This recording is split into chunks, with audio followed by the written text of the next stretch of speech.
It's a great privilege to be here in this this beautiful and really historic setting to talk to you.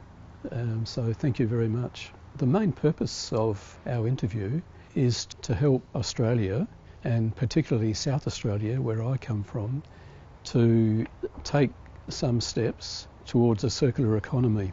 At the moment, South Australia is very well recognised for its zero waste and recycling policies and practices. And there's a lot of attention to developing a carbon neutral society, but resource consumption, I think, needs more attention. So if we can help others, my colleagues and others in South Australia, the government too, the government are interested in this, and the university and others, then that would be a great benefit and much appreciated. So thank you so much, Walter. I look forward to this discussion.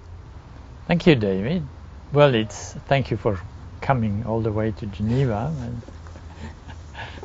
which has the advantage that I can show you some of my teddy bears.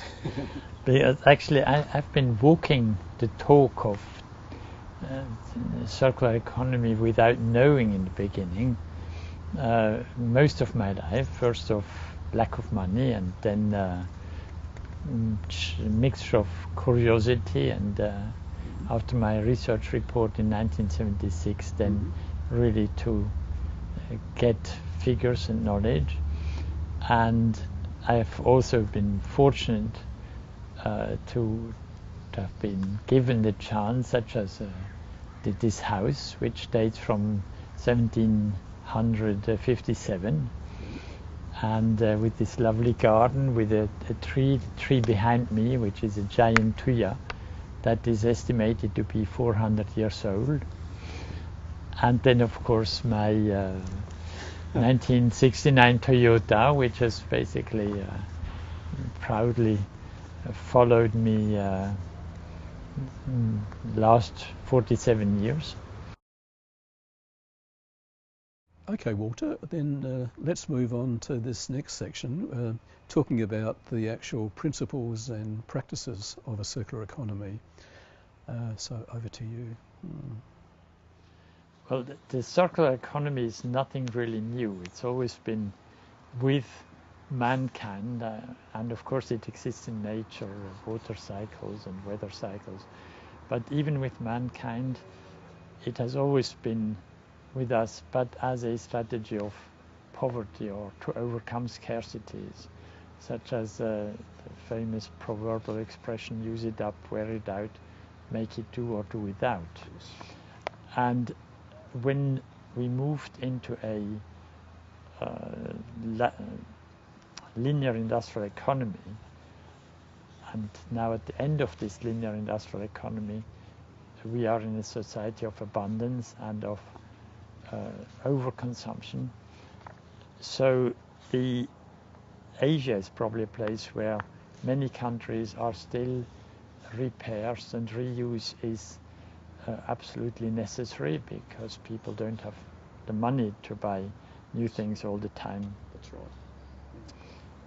But the circular economy is quiet, it's low-key, it's local.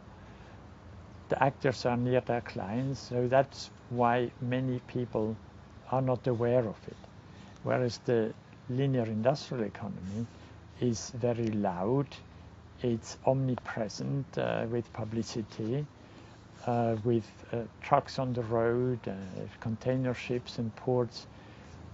The problem if you want to promote the circular economy is that it's difficult to, there is no show-off pieces like you go to a football stadium and you have all the publicity for drinks and for smokes and all that, which is the linear economy, which needs it because the producers and users are worlds apart geographically. So to come back to the circular economy, it's very important to realize it consists of two loops which are very different in nature. Yes. You have the reuse loop of goods, which is local, which is repair, remanufacture, technological upgrading of goods or components. And you have the recycling loop, which is recycling of wasted or end of service life materials. And that economy is much more similar to the linear industrial economy, because you need big volumes and it's less labor. So very often industry tends, even politicians tend to go for the recycling because that looks familiar, whereas the reuse of loops is a different kettle of fish. And just using my Toyota as an example, over the first 30 years, I spent more than half the money which I spent on the car went into local services to repair and remanufacture the engine and the bodywork at some point.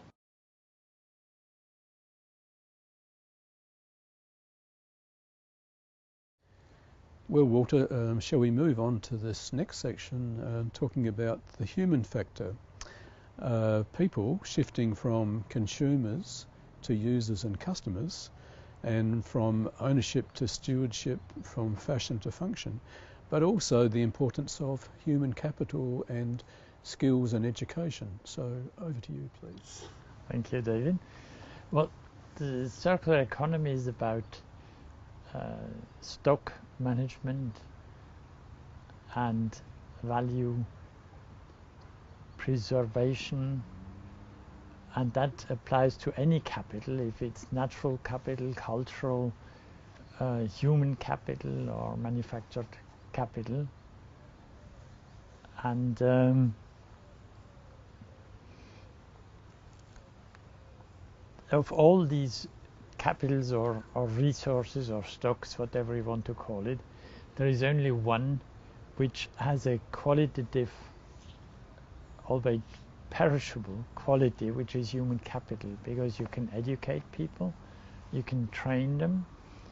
The problem is if you don't give them a chance to use these skills and capabilities, they are quickly lost and people become unemployed or even unemployable. So in my opinion, governments have almost an obligation to give preference in the use of resources to human resources because of this qualitative side. You can leave a ton of coal in the ground for 10 years and it doesn't lose its quality.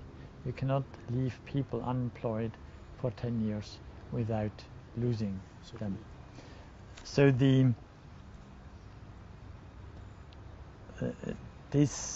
I think politicians have to realize that not all resources in that sense are equal. But of course people not only have a role in production, in a productive economy, they also have a role as consumers or users. And it's very easy to show if you want to celebrate Christmas. You can either buy a Christmas tree and then throw it away, or rent a Christmas tree for a couple of weeks and then give it back, or you can celebrate Christmas with other people in the church or in the forest, especially in Europe with the snow, and then you are part of a sharing society. If you rent the tree, it's a sharing economy, and if you buy the tree, then it's the linear industrial economy. So this choice is basically ours. Every person has, every time you buy something or don't buy something, you unconsciously make this choice. And then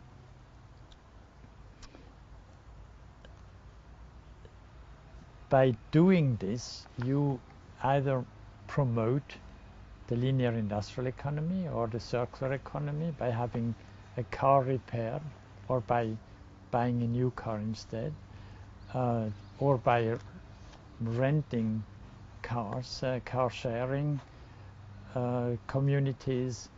In all these cases, you have the same mobility, the same car need, but you make a choice in which economy you want to be active. There is one watch manufacturer in Switzerland that is using this thing in his publicity by saying that you may use our watches, but you never actually own it, because you merely look after it for your children, for the coming generation, to say this is a long-lasting product, that if you buy it, you should be aware that you have to pass it on to your children. Other manufacturers produce goods with a lifelong warranty. For example, these ballpoints which I use come from a Swiss manufacturer, Carandache, and they have a lifelong warranty. So if something goes wrong with them, I can go into any shop and they will repair it for free and give it back to me. So there is at least 50 products, from clothing to lighters and ballpoints, that have lifelong warranties, but we are not aware of it, because when we buy something, we don't ask, do you have the same product with a lifelong warranty? And again, you don't throw away something which has a warranty, which has a guarantee. And so therefore, by buying things with a lifelong guarantee, you promote the circular economy, you promote waste prevention, zero waste. Renting, leasing and sharing are strategies where you buy the utility, the function, rather than the good. This is very common with business-to-business markets, building machines, computers, vehicles, but it's much less common with customers. I think mostly individuals, because they are not aware of it. But of course, a lot of people rent apartments, a lot of people rent cars when they travel, so it does exist. But it could be much more promoted by the framework conditions, by the way that politicians tell people what to do. Walter, the problem is that goods are very cheap these days in Australia. There's a lot of imported products from China, for instance. Australia export the raw materials to China, and then they come back as manufactured goods from China, and they're very cheap. Well, actually, China has had a law for the last 10 years on a circular economy. So they are going that way. And the other aspect that's often neglected is that in a performance economy, selling goods and services, the manufacturer has to internalize all the costs involved in using the product, whereas the linear industrial economy externalizes the costs to the community.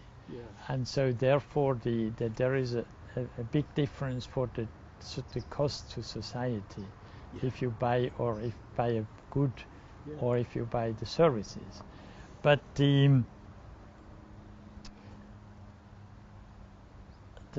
way that in the performance economy manufacturers or economic actors still make more profit is really exploiting sufficiency and efficiency and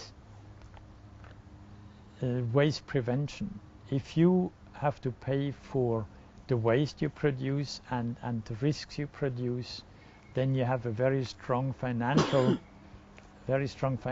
interest in preventing these costs. And so that's why the performance economy is basically a more sustainable type of economy. But it is coming towards us even against our knowledge. We are not aware of it, because with the, for example, advance of the Internet of Things, automatically all the actors working in an economy, in an Internet of Things, are selling services. That you cannot buy goods in the Industry 4 or Internet of Things. So the general trend in technologies and society is going towards performance economy, and you pay for performance. Yes. But again, it's a low-key, silent evolution that we are not necessarily aware of. Yes. I think, as you said, the costs need to be made more visible. The externalities need to be made more visible. So, perhaps the most striking example of pay performance is now some pharmaceutical companies that produce very expensive cancer drugs, and they no longer sell those, but they give it to you and you pay for performance. So if the drug has no positive impact, you don't have to pay for it.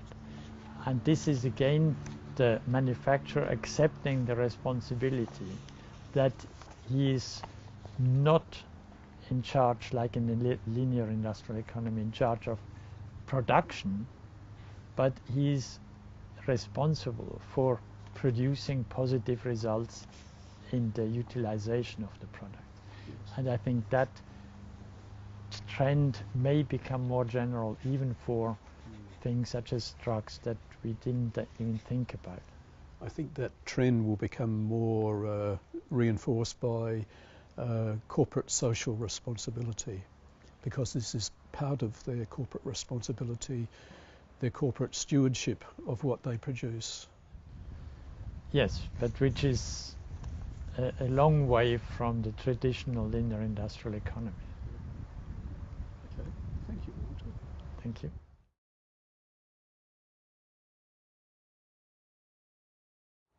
Walter, you mentioned that our society is focused on specialisation, such as in academia and in policy making, where a lot of decisions are taken in silos and not in holistic contexts, and that we need new policies, a new type of policy making. So in this segment, let's talk about the policy levers for change, please, and particularly more holistic approaches. Yes, but the holistic approaches are, for example, lighthouses, which have done more for the safety of shipping than any technical improvement of ships. But nobody's in charge of shipping safety. People are in charge of building ships or of regulating ships or traffic. So nobody's in charge of system solutions. That's one of the big problems. And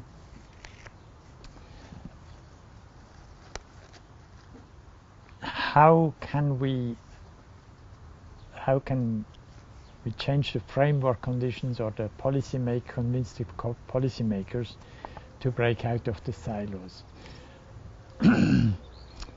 One thing is, coming back to the circular economy, that I said before, circular economy is substituting manpower for energy. And that means that logically, if you want to promote the circular economy, you should not tax human labor, work, but you should tax non-renewable resources. such as waste and emissions, and realize that human labor is a renewable resource. And the same logic thinking should be applied to value-added tax. In other words, don't levy VAT on activities of the circular economy, because they are about value preservation, not about value added. Now, if you would impose those two changes on policy making, it would immediately convince, in most cases, economic actors that the circular economy is more profitable than manufacturing, without any additional laws or rules. Not taxing work, human labor, will foster all economies involved in caring. So not only repair and remanufacturing in the circular economy, but also any activity involved in looking after natural capital, or involved in healthcare, cultural heritage. And many of these activities are paid for by the state. So it wouldn't cost much more, because the state at one today finances these things and then taxes people for labor. So by not taxing labor, they would simply have to pay less.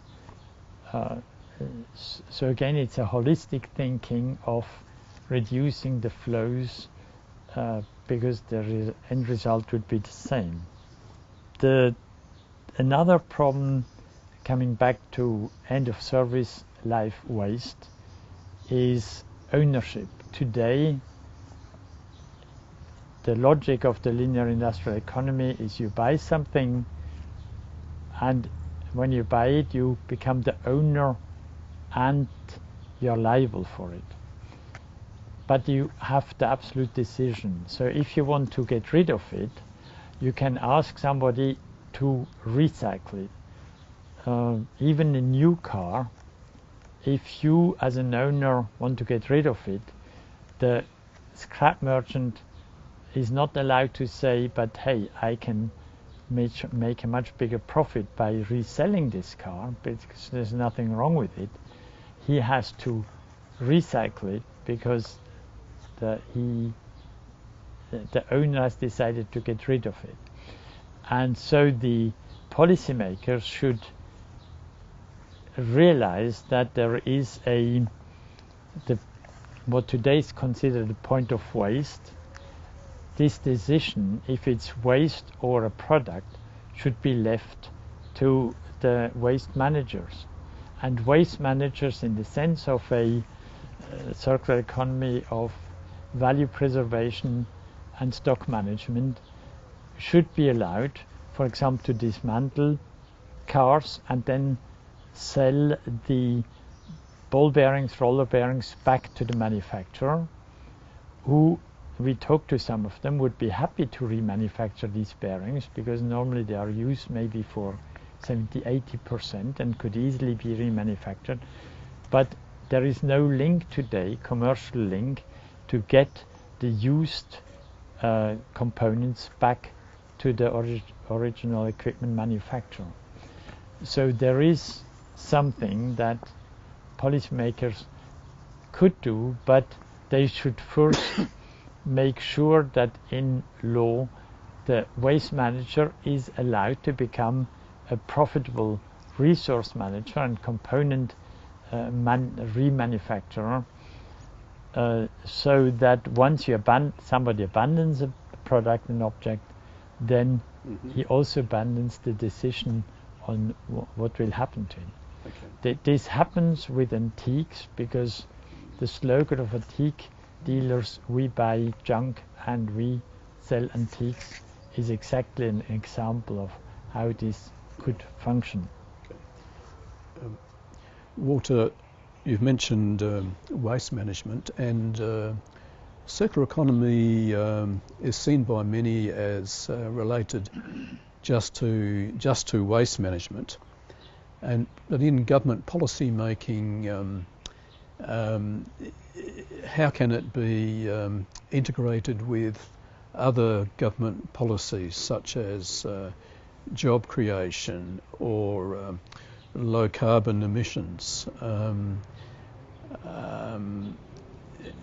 Because, you know, governments and government departments often work in silos, and if there's any way that the circular economy can be not just seen as an environmental policy, but as a much broader, encompassing policy, a bit like the way the European Commission has gone. So can you comment on that, please, Walter? Yeah, the circular economy is at the same time creating jobs, reducing resource consumption, reducing waste volumes, promoting local SMEs, small and medium-sized enterprises. So the best lever that the government has is through research. And there are basically two research options. One is improving the reuse of goods, repair, remanufacturing, technological upgrading. But the other one, and that has been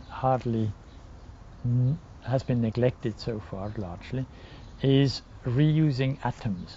Because today in recycling you have secondary materials with not the purity of new materials, and so you always have a disadvantage. If we want to really come to a zero waste society, we have to recycle atoms, not secondary materials.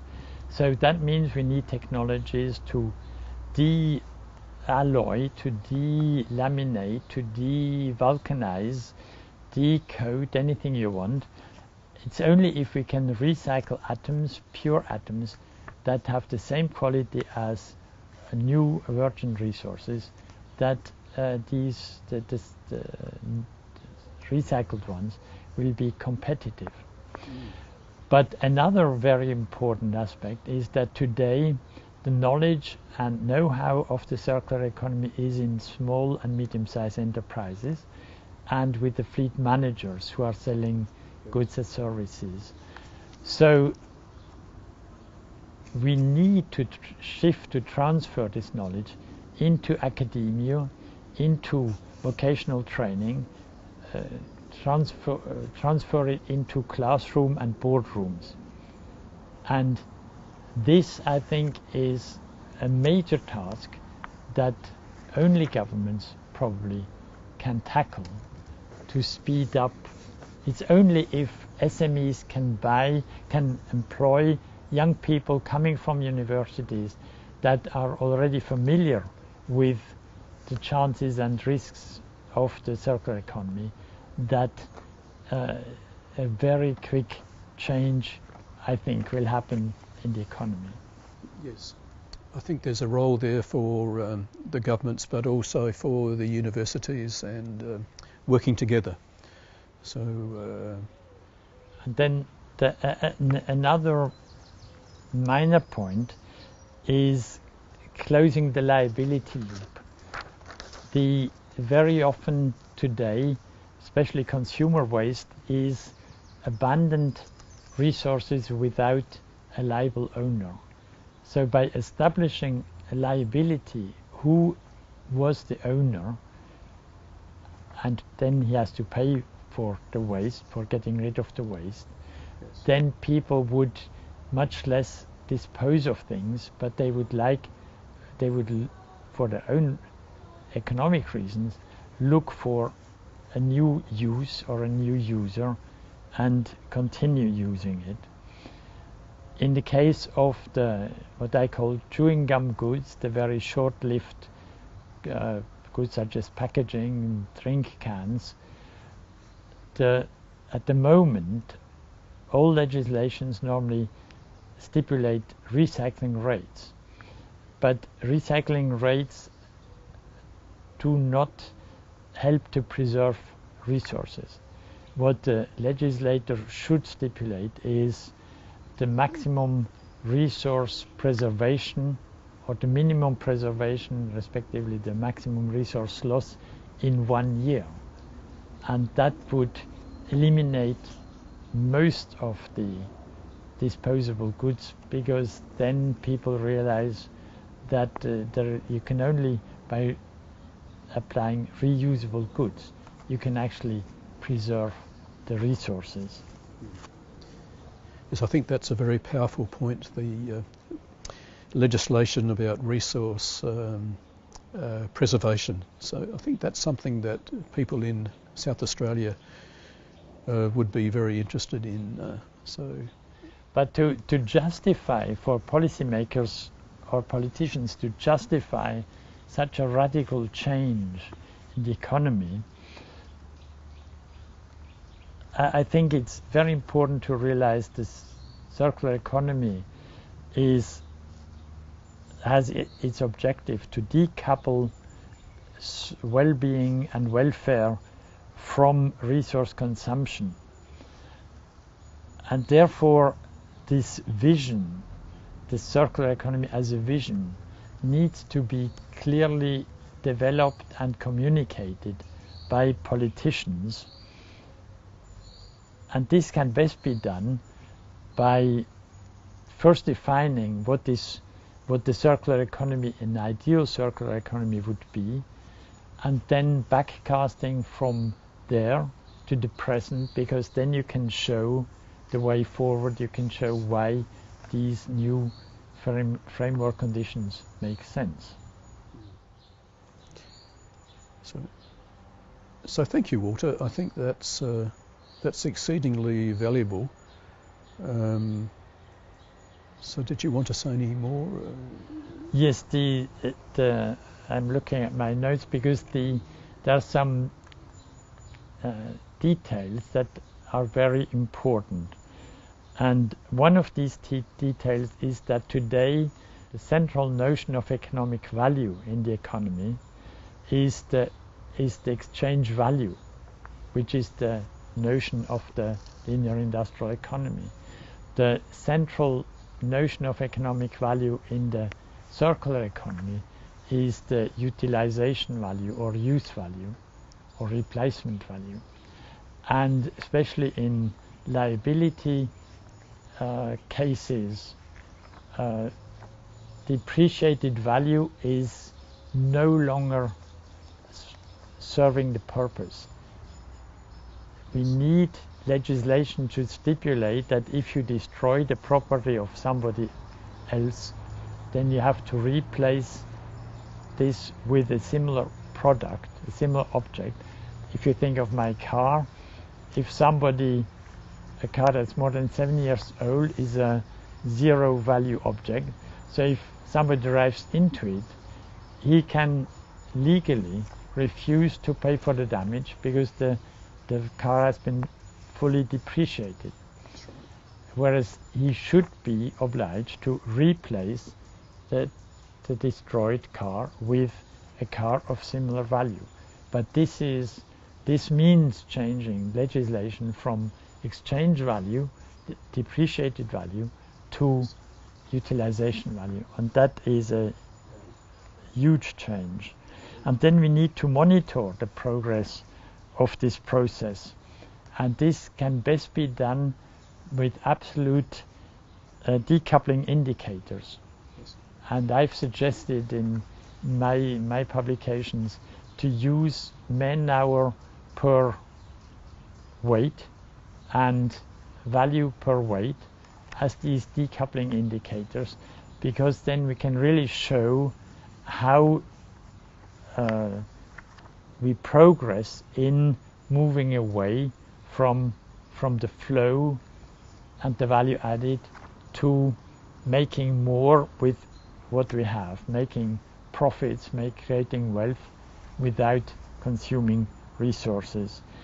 And of course, to come back to the other basics of the circular economy, if we talk about stock management and value preservation, we basically talk about the quantity and quality of stock, which means, again, we need statistics on the quality and the quantity of the stocks, And then we can show that if the quantity and or quality increases of the stocks, then we have growth.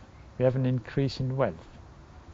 But today, we almost in no case, neither for natural nor manufactured capital, not even probably for new human capital, we have statistics on quality and quantity of the stock. Yes. So again, this is an absolute must. We have to be able to show where we are going and that we are making progress. Yes, via the indicators and measures. So thank you, Walter. There's a lot for governments and others in Australia to consider there. Very valuable. Thank you.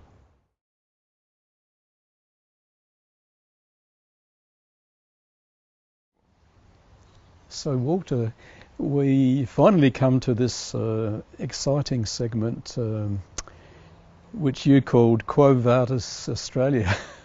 And I like that. And you said it's a chance to break out of the silos, learn from the past, and open up visions of the future. So I think this is about visions for South Australia, but not just for us, but for in our region. And because Australia is very strategically placed within the fast developing societies of Asia, Southeast Asia, Pacific. So if we could discuss that, would be very welcome. Thank you. Well, Australia, like Canada, is basically a mining economy, and the circular economy will obviously influence the consumption of resources, and the bigger the success of the circular economy, the less the sales of virgin resources could be. So therefore I think the circular economy and the performance economy are very important topics for Australia. But one of the mistakes we have made in the past is that in the logic of the linear industrial economy, we have always looked for bigger applications and bigger solutions than may be necessary. But in the future, if the performance economy, where economic actors retain the ownership of the materials, of the goods and the embodied materials, they basically create their own stock of strategic materials. And so that will also almost create a dual market. On one side you have the virgin materials, but on the other side you have people like Rolls-Royce that have their own resources, and they will need much less resources, virgin resources. And so again, where are the chances for Australia to, in the circular economy? And if we look at stock management, exploiting existing stock, Australia has a lot of land, and which may not be arable at the moment, but there is one trend that is the plants that are salt tolerant, and Netherlands are leading in this, because if we can develop salt tolerant plants, then we can actually use seawater for irrigation, and that would open up completely new areas of agriculture in desert areas, not only in Australia.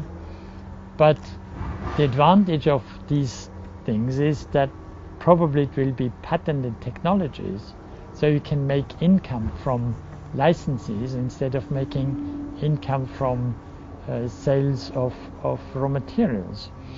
Then the research in what I call the era of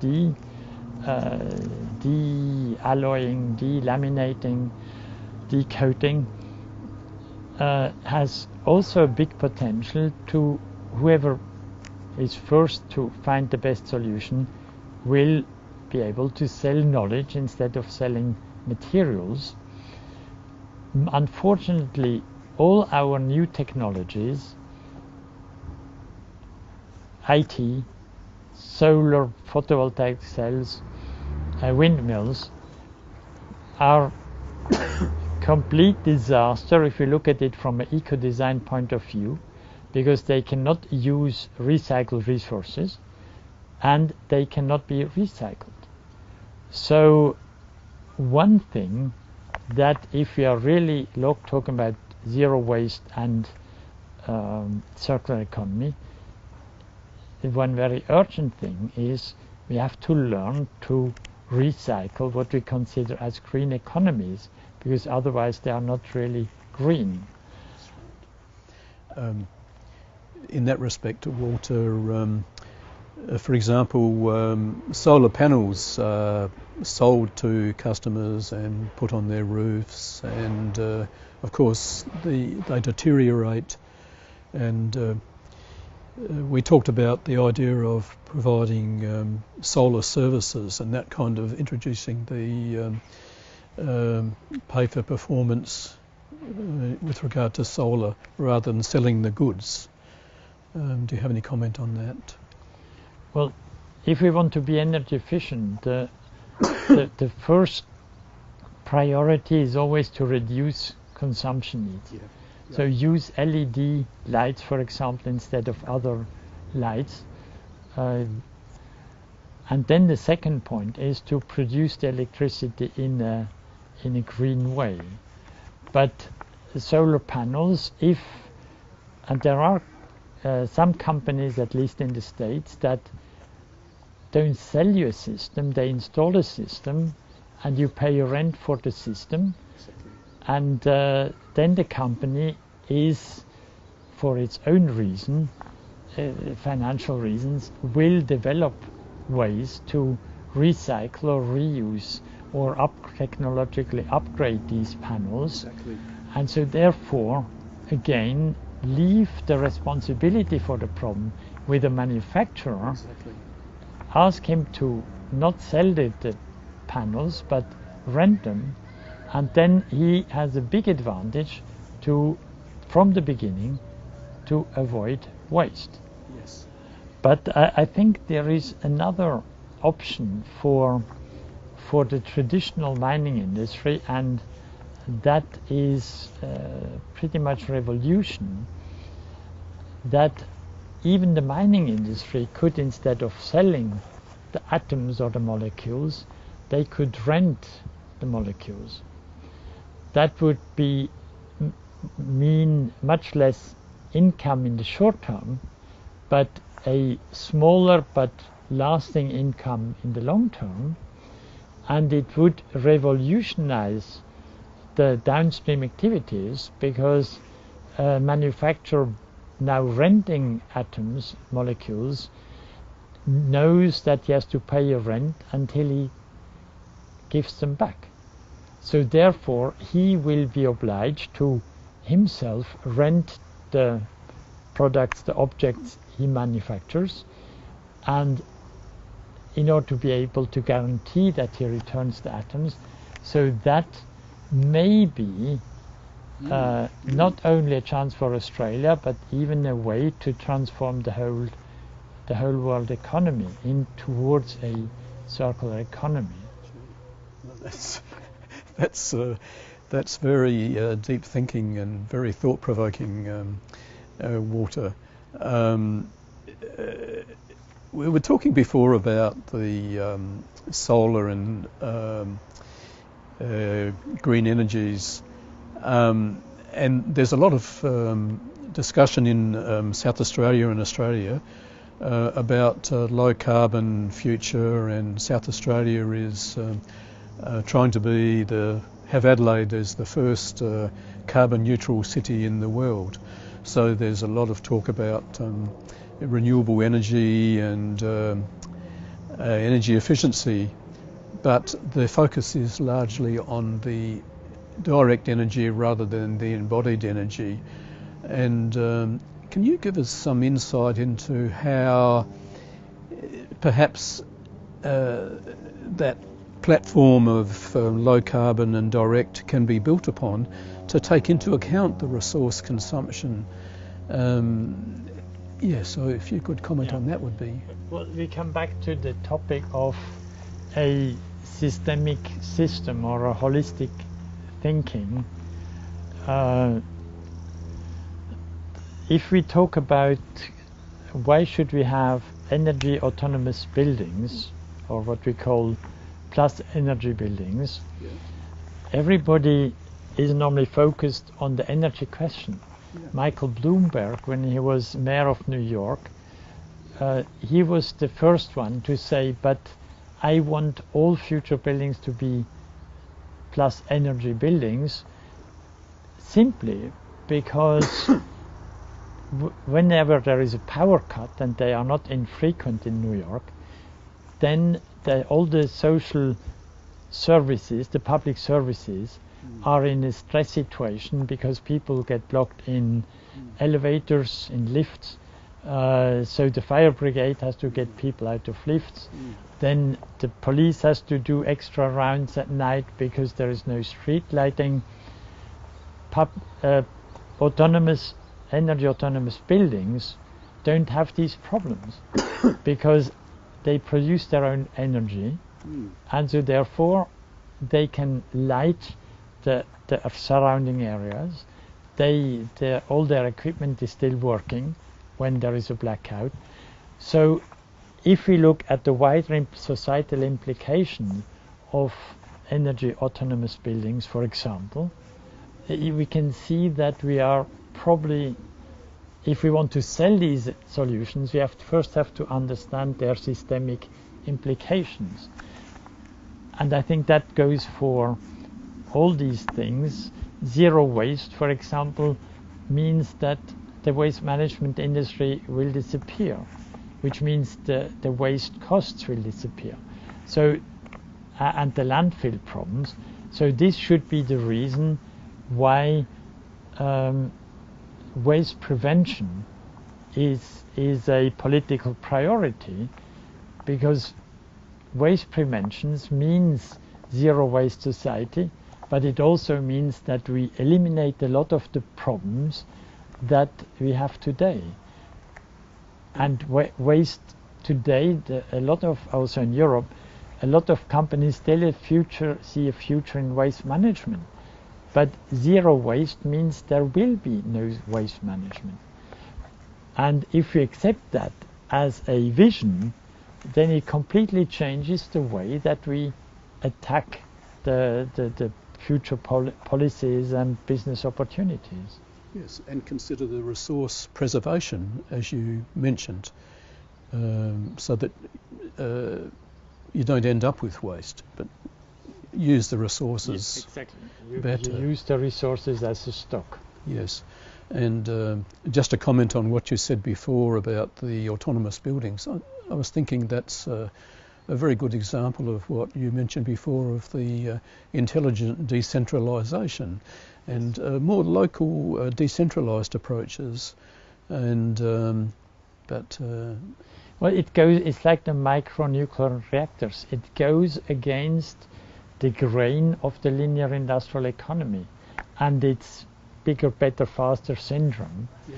But in the self-interest of any region, I think the governments should push all these solutions for self-sufficiency, for being autonomous, even if it's the opposite of globalization. But the advantage is in globalization, you're selling products worldwide.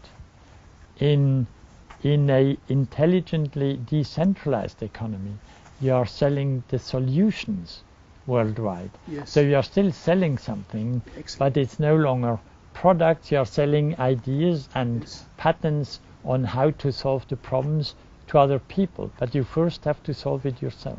Yes, yes.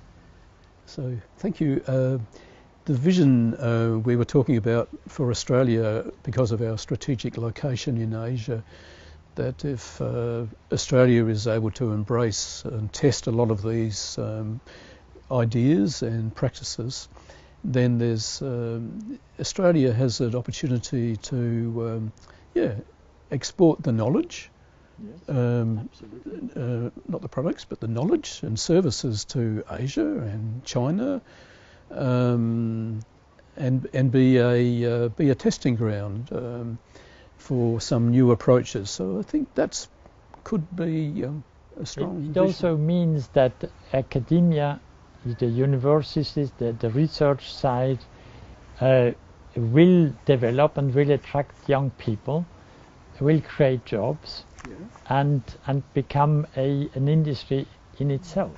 Yes. But it has to be very competitive, because other countries will try to do the same thing. Yes. Well, I think that's a very exciting vision, Walter.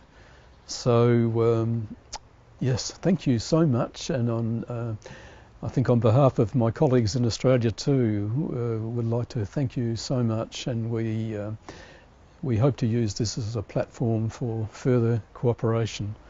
Well, it's been a great pleasure, and thank you for coming, and good luck. Pleasure. Thank All you. the best. Thank you. Thank you, David.